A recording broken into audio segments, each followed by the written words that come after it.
증산제일교회 어린이 여러분, 2020년 6월 첫째 주 하나님께 예배 드리도록 하겠습니다. 나는 예배자입니다. 나는 하나님을 예배하는 예배자입니다. 내가 서 있는 곳 어디서나 하나님을 예배합니다.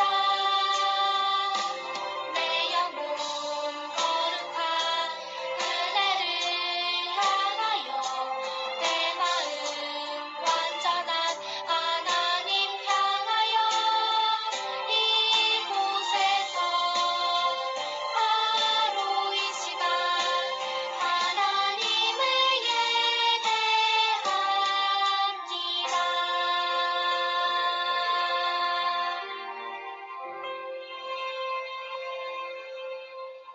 사도신경으로 우리의 신앙을 고백하겠습니다. 나는 전능하신 아버지 하나님, 천지의 창조주를 믿습니다. 나는 그의 유일하신 아들 우리 주 예수 그리스도를 믿습니다. 그는 성령으로 잉태되어 동정녀 마리아에게서 나시고 본디오 빌라도에게 고난을 받아 십자가에 못 박혀 죽으시고 장사된 지 사흘 만에 죽은 자 가운데서 다시 살아나셨으며 하늘에 오르시어 전능하신 아버지 하나님 우편에 앉아 계시다가 거기로부터 살아있는 자와 죽은 자를 심판하러 오십니다. 나는 성령을 믿으며 거룩한 공교회와 성도의 교제와 죄를 용서받는 것과 몸의 부활과 영생을 믿습니다. 아멘. 권순주 부장님 기도해 주시겠습니다.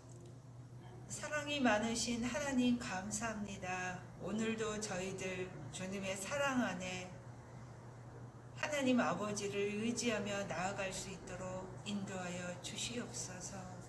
코로나로 인해 하나님 아버지 저희 몇 주 동안 어린이들과 모여서 예배도 드리지 못하고 있는 이 시점을 하나님 아버지 불쌍히 여겨주시고 어린이부 예배당이 아이들로 차고 넘쳐서 아이들의 웃음소리와 아이들의 찬양으로 하나님 아버지를 더욱더 드러내는 일로 영광스러운 일로 차고 넘치게 하여 주시옵소서. 하나님께서 사랑하시는 그 아이들의 그 순수한 마음을 누구보다 주님께서 아시오니 코로나가 빨리 잠잠해지고 모든 것들이 예전과 같은 일상으로 돌아갈 수 있도록 하나님 아버지 그 아이들의 기도를 들어주시옵소서. 아이들을 향한 그 모든 마음들을 하나님 아버지 받아 주시옵소서. 선생님들 또한 하나님 아버지 그 마음 주님께서 아시오니 이 모든 상황들을 기억하여 주시고 눈물 흘리며 기도하는 그 모든 기도에 하나님 아버지 응답하여 주시옵소서. 몇 주 뒤에는 아이들과 더불어 찬양과 율동으로 주님께 드려지는 예배가 될 수 있도록 인도하여 주시옵소서. 이 모든 말씀 거룩하신 예수님 이름으로 기도합니다. 아멘. 하나님의 말씀입니다. 시편 46편 10절 말씀입니다. 자기만 하나님을 섬긴다고 착각한 엘리야에 대해서 하나님의 말씀을 듣겠습니다. 너희는 가만히 있어 내가 하나님 됨을 알지어다. 시편 46편 10절 말씀. 상수는 오늘 매우 우울합니다. 몇 년 전에 상수는 예수님을 영접하고 예수님을 전하는 일에 열심을 냈던 친구지요. 그런데 어느 날부터 예수님을 믿는 것 때문에 놀림을 받거나 따돌림을 당하게 되었어요. 그래서 상수는 혼자라는 느낌을 받을 때가 있었습니다. 여러분은 어떤가요? 그런 적이 있나요? 혼자라고 느껴지거나 하나님이 여러분을 돌보지 않는다라고 생각하지는 않나요? 오늘 하나님의 말씀에 하나님의 사람 엘리야도 그런 느낌을 가지고 있었던 적이 있습니다. 하나님은 엘리야 선지자에게 갈멜산에서 450명 바알 선지자들과 대결하게 하셨습니다. 하나님께서는 제단에 불을 내려주심으로 450명의 바알 선지자들을 이기고 그들을 죽였습니다. 그리고 난 후 그로 인하여서 하나님께서 전능하시고 살아계심을 이스라엘 백성들에게 보여주셨습니다. 그리고 오직 하나님만 참된 신인 것을 그 백성들에게 보여주셨던 것이지요. 그리고 하나님의 약속의 말씀대로 3년 반이나 기근으로 어려움을 당했던 이스라엘 백성들의 땅에 하나님께서는 비를 내려주셨습니다. 그렇기 때문에 이제는 하나님에 대한 이스라엘 백성들과 왕과 왕비의 태도가 달라질 것이라는 기대감을 엘리야는 가지고 있었을지도 모르겠습니다. 정말 그럴까요? 오늘 말씀으로 들어가 보겠습니다. 왕궁에서는 이세벨 왕비가 초조하게 아합 왕을 기다리고 있었습니다. 비가 내렸기 때문에 분명히 바알신이 비를 내려줬을 거라는 기대감을 가지고 말입니다. 그러나 왕궁에 도착한 아합 왕의 얼굴을 보자 실망스럽게 되었습니다. 특히나 아합 왕이 전하는 아합 왕의 소식은 절망적이었습니다.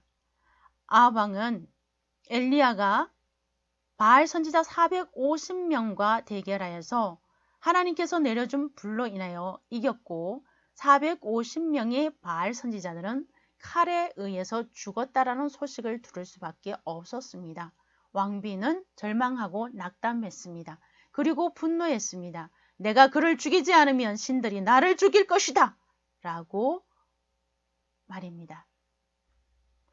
엘리야 선지자는 하나님께서 행하신 기적들로 인하여서 아합 왕과 이스라엘 백성들과 이세벨 여왕은 이제 하나님을 믿게 될 것이라는 기대감을 가졌을지 모르겠습니다.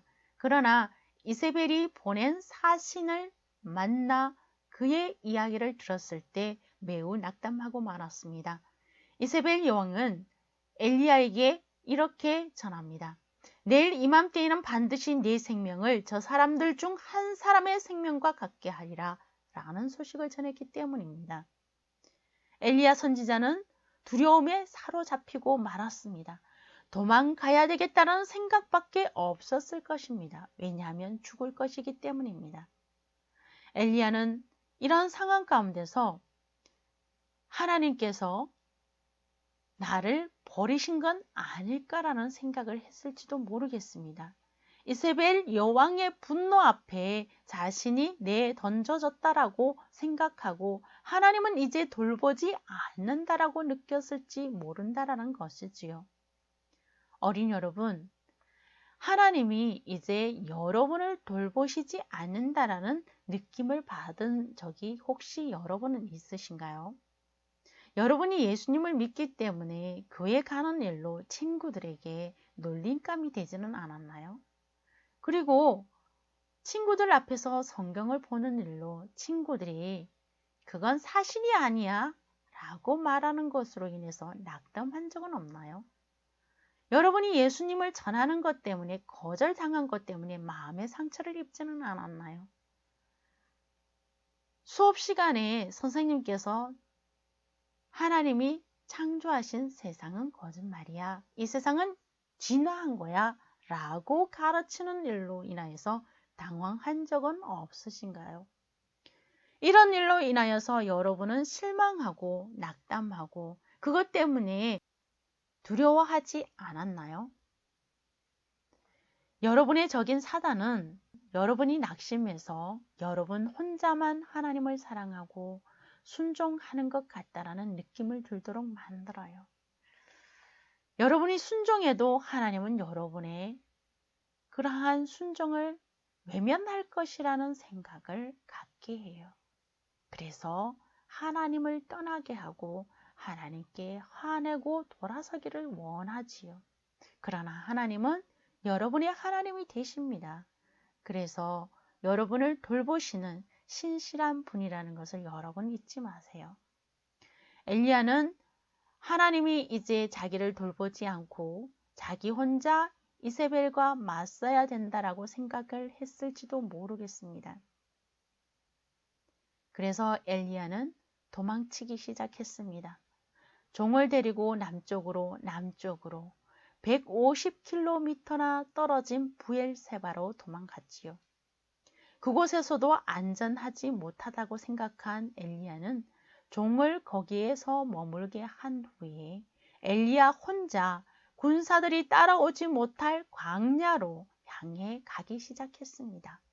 그렇게 광야를 향해서 25km를 더 들어가게 되었습니다.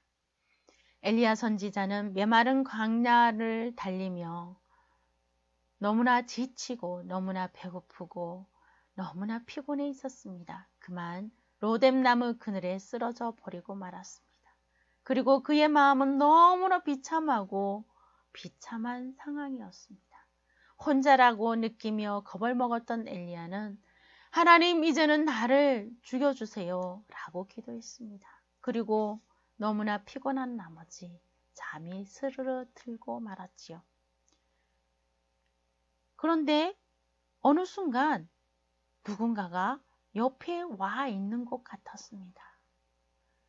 누군가가 자기 옆에 서 있는 것 같아 눈을 비비고 떴을 때 꿈인지 생신지 한 사람이 있었습니다.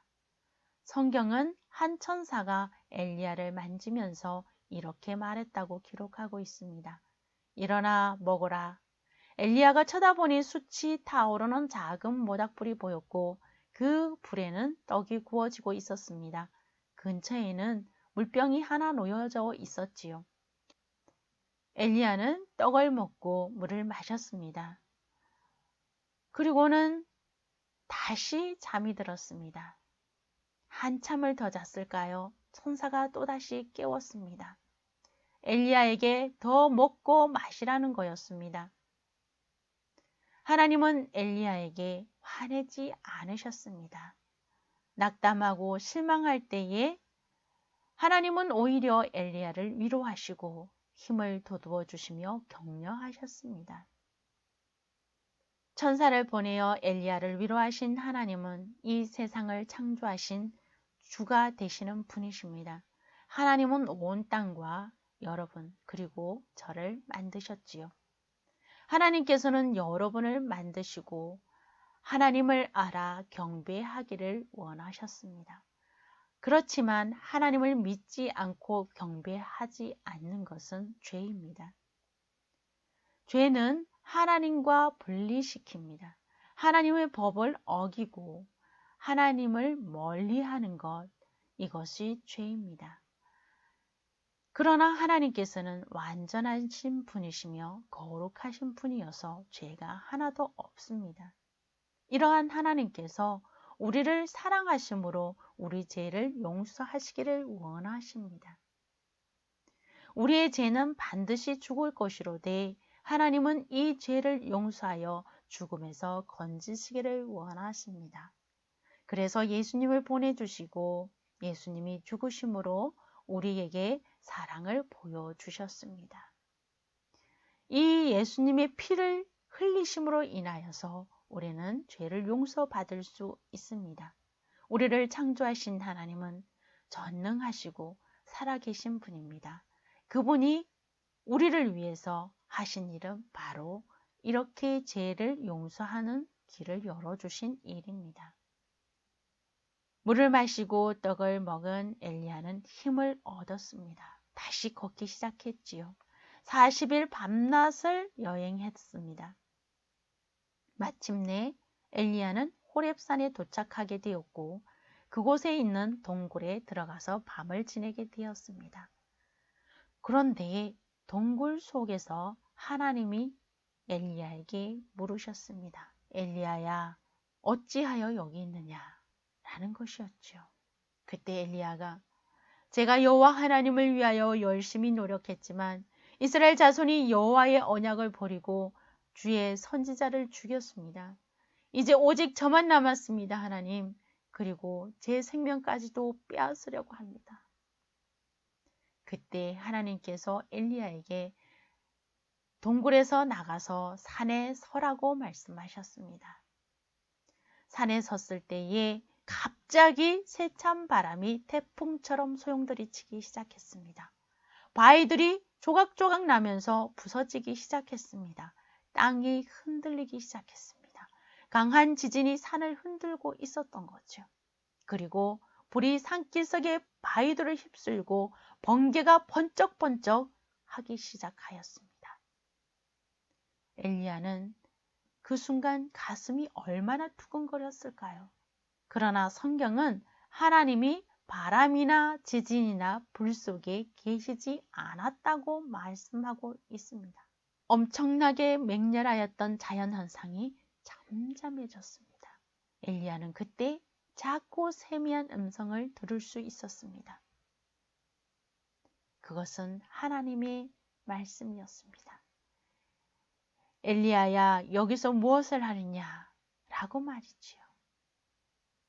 제가 여호와 하나님을 위하여 열심을 내었지만 이스라엘 자손이 여호와의 언약을 버렸습니다.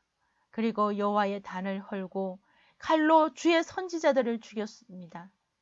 때문에 오직 저만 남았습니다. 그리고 저들은 저의 생명까지도 지금 빼앗으려 합니다. 하나님은 엘리야를 잊지 않았다는 것을 엘리야에게 알게 하기를 원하셨습니다. 그리고 위로의 말씀과 같은 말씀을 주셨습니다. 너는 예후에게 기름을 부어서 이스라엘의 왕으로 세우고 너의 후계자로 엘리사에게 그리하도록 하여라. 그리고 바알을 섬기지 아니한 7,000명이 남아있다. 라는 말씀이었죠. 얼마나 엘리야는 힘이 났을까요?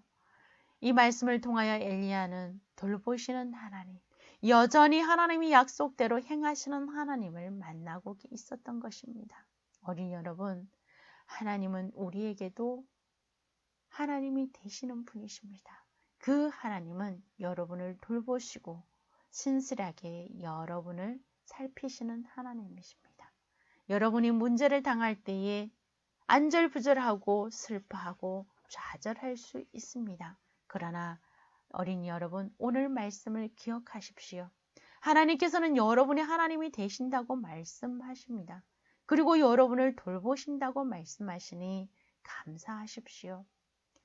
그리고 잠잠히 하나님의 도움을 구하십시오. 하나님께서는 여러분의 기도를 들으시고 여러분을 돌보시기를 원하십니다. 엘리야 선지자는 하나님의 말씀을 듣고 이제 순종할 힘이 생겼습니다. 그리고 하나님의 말씀에 순종하여 걸어갈 때에 들판에서 12쌍의 소를 앞세우고 밭을 가는 엘리사를 만났지요. 엘리야는 엘리사에게 다가가서 자기 겉옷을 벗어서 그 젊은이에게 덮어주었습니다. 그것은 엘리사에게 하나님을 섬길 종으로 선택되었다는 것을 알려주는 것이었습니다. 그리고 엘리사는 엘리야를 따랐고 하나님의 종이 되었습니다. 어린이 여러분, 하나님께서는 오늘 말씀을 통하여 여러분을 돌보시는 신실한 분이라고 말씀하십니다. 그러므로 여러분은 가만히 있어 하나님이 하나님됨을 알라고 말씀하십니다. 여러분, 오늘 말씀을 기억하세요. 그리고 신실한 하나님이 여러분을 돌봐주신다는 사실을 믿고 감사하십시오. 그리고 여러분이 어떤 어려움을 당할 때 그때에 하나님이 나와 함께 하지 않는다라는 그런 마음이 들 때에도 여러분 하나님께 도움을 요청하세요. 우리가 항상 하나님의 돌보심을 간구할 수밖에 없는 이유가 있습니다. 그것은 죄 때문입니다. 죄는 우리에게 죽음을 가져다 줄 수밖에 없습니다.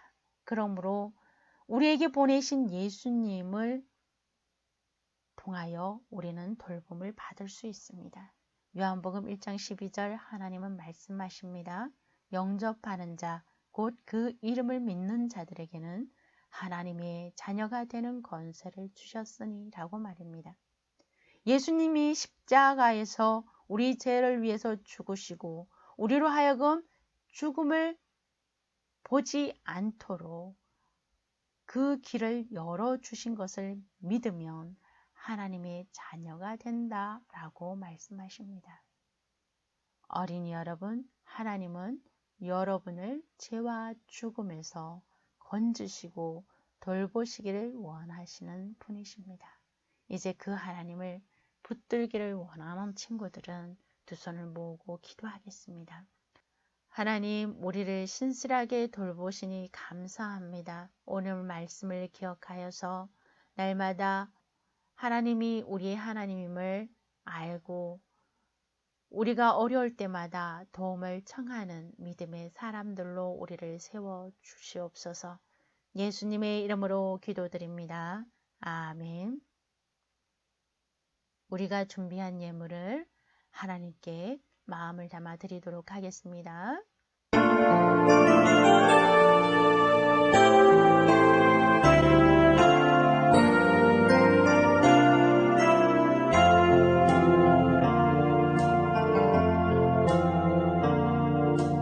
예물 가져옵니다.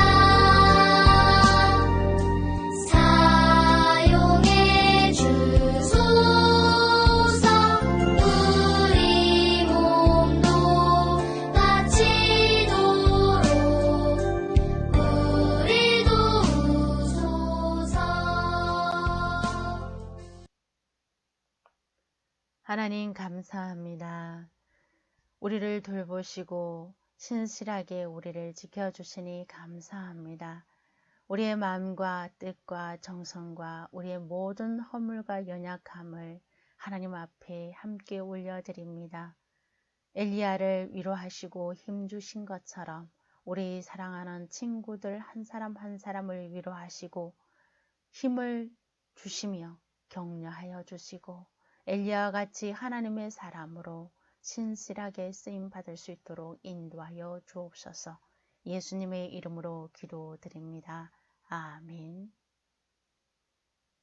이제 정경환 목사님 축도해 주시겠습니다.